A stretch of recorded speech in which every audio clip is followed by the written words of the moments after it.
नमस्कार, मैं हूं रवि और आप देख रहे हैं विजय बिहार।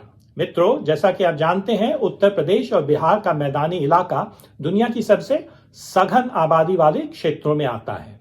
ऐसा क्यों है?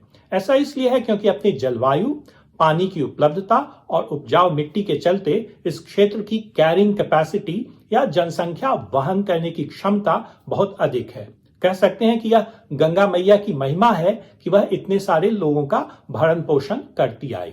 चूंकि उपजाऊ मिट्टी और पानी की उपलब्धता इस क्षेत्र का यूएसपी है, इसकी विशेषता है, इसलिए बिहार के विकास का मार्ग भी भूमि और जल प्रबंधन से होकर ही गुजरता है। आज के इस अंक में हम जल प्रबंधन से जुड़े एक पहलू बाढ़ पर विचार करेंगे।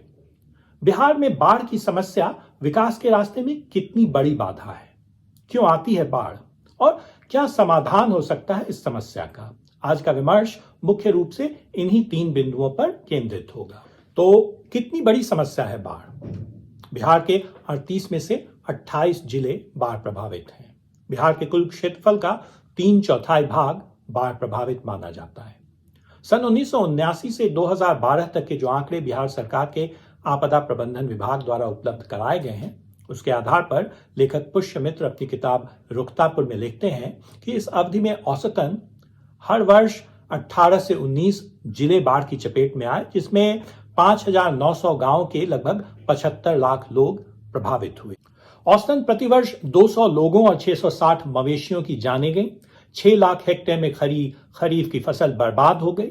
1 लाख लोगों को नए मकान बनाने पड़े और 80,000 घरों की मरम्मत करानी पड़ी। लगभग 1 अरब की सरकारी संपत्ति नष्ट हुई।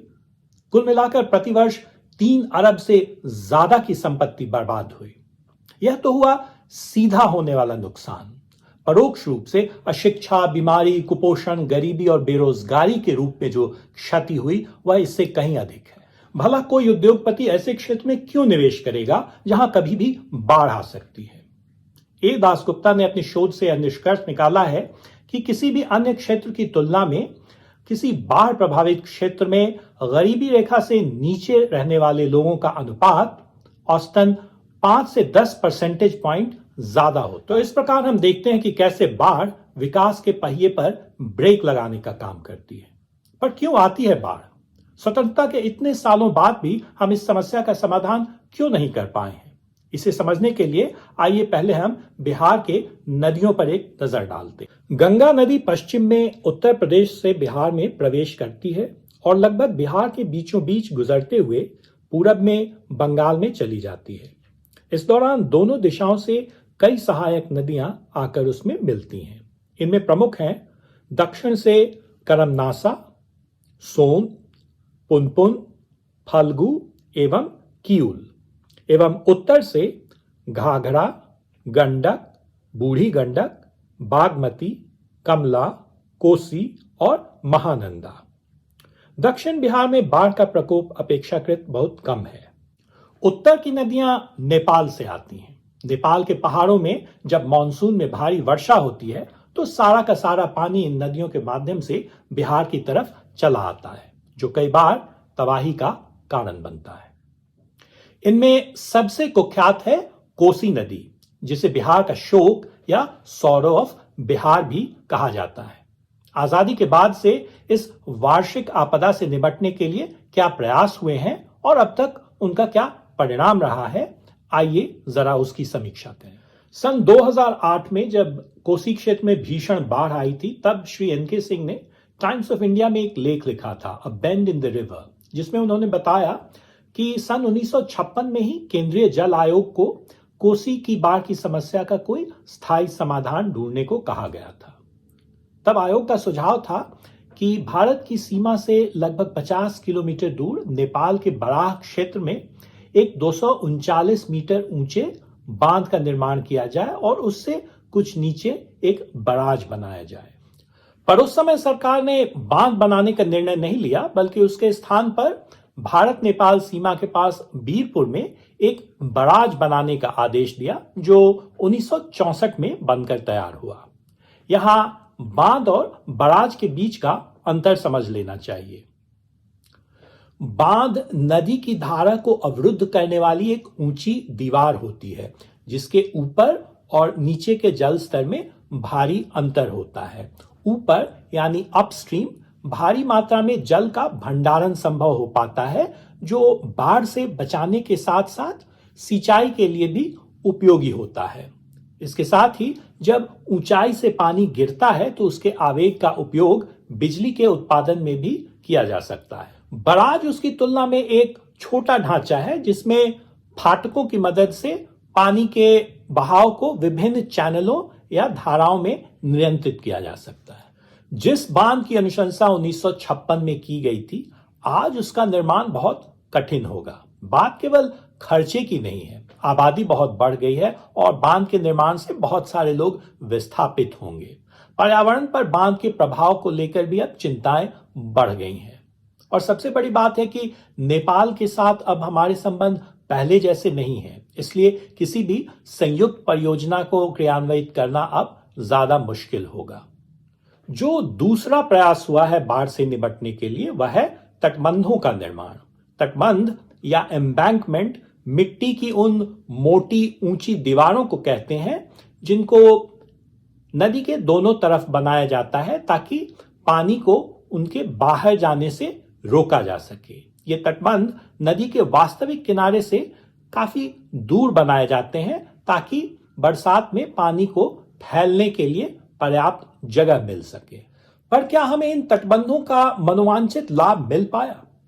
सन 1954 में जब बिहार की नदियों पर तटबंधों की कुल लंबाई मात्र 160 किलोमीटर थी, तब बिहार का 25 लाख हेक्टेयर बाढ़ प्रभावित था। और आज जब तटबंधों की लंबाई 3,500 किलोमीटर हो गई है, तब 70,000 हेक्टेयर बाढ़ प्रभावित क्षेत्र है। ऐसे में कई लोग तटबंधों की उपयोगिता पर सवाल खड़ा करने लगे। आलोचकों का कहना है कि बाढ़ पहले भी आती थी, पर तब धीमी गति से कम गहराई वाला पानी एक बहुत बड़े क्षेत्र में फैल जाता था और फिर जल्द ही लौट भी जाता था, और इस प्रक्रिया में वह हमें दे जाता था उपजाऊ जलोढ़ मिट्टी। पर अब ऐसा नहीं होता। जब कभी भी बांध टूटता है तो बिना किसी चेतावनी के गहरा पानी बहुत तेजी से फैल जाता है, जिससे भारी तबाही होती है और फिर लंबे समय तक वह पानी वहीं बना रहता है, जिससे पुनर्वास में भी समय लगता है।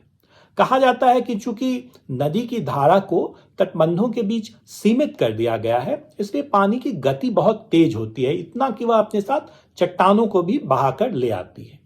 साथ ही नदी की तलछट में गाद जमा हो जाने से नदी का जल स्तर भी ऊपर आ गया है।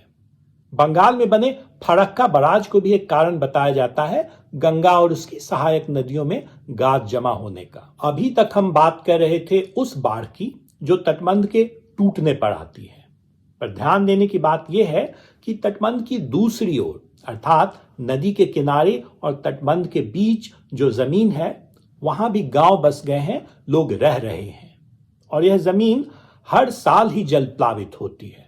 लोग विस्थापित होते हैं और बरसात के खत्म होने पर दोबारा लौटकर अपनी जिंदगी शुरू करते हैं। हम यह नहीं कह रहे कि तटबंध तोड़ दिए जाएं, पर तटबंधों के इतर भी बाढ़ से बचने के कुछ उपाय तलाशने होंगे।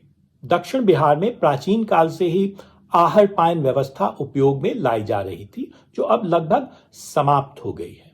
यह वस्तुतः जलाशयों और नहरों का एक जाल था जिसमें बरसात का पानी इकट्ठा हो जाता था और बाद में सिंचाई के काम आता था। क्या उत्तर बिहार में भी इसी तरह की कोई व्यापक व्यवस्था अपनाई जा सकती है? क्या नदियों के समानांतर तालाबों या जलाशयों का निर्माण किया जा सकता है, जिसमें बरसात के मौसम में अतिरिक्त पानी को भंडारित कर लिया जाए, जिसे बाद में नहरों के माध्यम से सिंचाई के लिए गांवों तक भेजा जा सके? आज का अंक समाप्त करने के पहले मैं आपका ध्यान दो ऐसी बातों की ओर दिलाना चाहूंगा जिनको सहज बुद्धि से ही समझा जा सकता है। पहले हमारे गांवों और शहरों में अनेक झील और तालाब हुआ करते थे, जिनमें बरसात का पानी भर जाता था और इससे जमीन के अंदर का जल स्तर बढ़ाने में भी सहायता मिलती थी। हमने अधिकांश तालाबों को अब भर दिया है, कहीं उस पर भवन बन गए तो कहीं सड़क बन गई। अब अगर पानी को बहकर जाने के लिए कोई जगह ही नहीं मिलेगी तो हमारे गांव और शहर तो जल प्लावित होंगे। दूसरा, जब नदी में पानी कम हो जाता है तब भी खेतों में जमा पानी लौट नहीं पाता।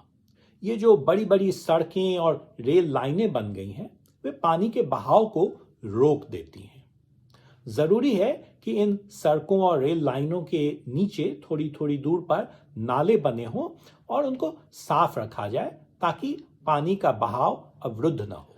अंत में मैं यही कहूंगा कि कोसी पर हाई डैम के लाभ हानि का पुनर्मूल्यांकन, तटबंधों के इतर भी बाढ़ से बचने के उपाय ढूंढना, तटबंधों के अंदर जो नदी के किनारे लोग रह रहे हैं उनका पुनर्वास, नदी की तलछट से समय समय पर गाद की सफाई, नदी के समानांतर जलाशयों का निर्माण, आहर पायन जैसी व्यवस्था को पुनर्जीवित करना, झीलों और तालाबों का संरक्षण और सड़कों और रेल लाइनों के नीचे नालों का निर्माण और उनका रख रखाव, ये कुछ ऐसे कदम हैं जिन पर विचार किया जाना चाहिए। मैं कोई विशेषज्ञ नहीं हूं और न ही हमें ऐसा भ्रम है कि एक 10 मिनट के वीडियो में हम इस समस्या का समाधान ढूंढ निकालेंगे। लेकिन इतना तो निश्चय पूर्वक कहा ही जा सकता है कि बाढ़ से लड़ने की बिहार की जो वर्तमान रणनीति है उसकी जानकारों द्वारा समीक्षा होनी चाहिए और बिहार के लिए एक व्यापक जल प्रबंधन नीति बननी और क्रियान्वित होनी चाहिए। इस बारे में अपने विचार आप हमें जरूर बताइएगा। जल प्रबंधन से जुड़े कुछ अन्य पहलुओं पर हम जल्द ही एक और वीडियो लेकर आएंगे। आप अपना नोटिफिकेशन आइकॉन ऑन रखिएगा और अगर अब तक आपने इस चैनल को सब्सक्राइब नहीं किया है तो कृपया कर लीजिए। जल्द ही फिर मिलेंगे, तब तक के लिए हो विजय बिहार।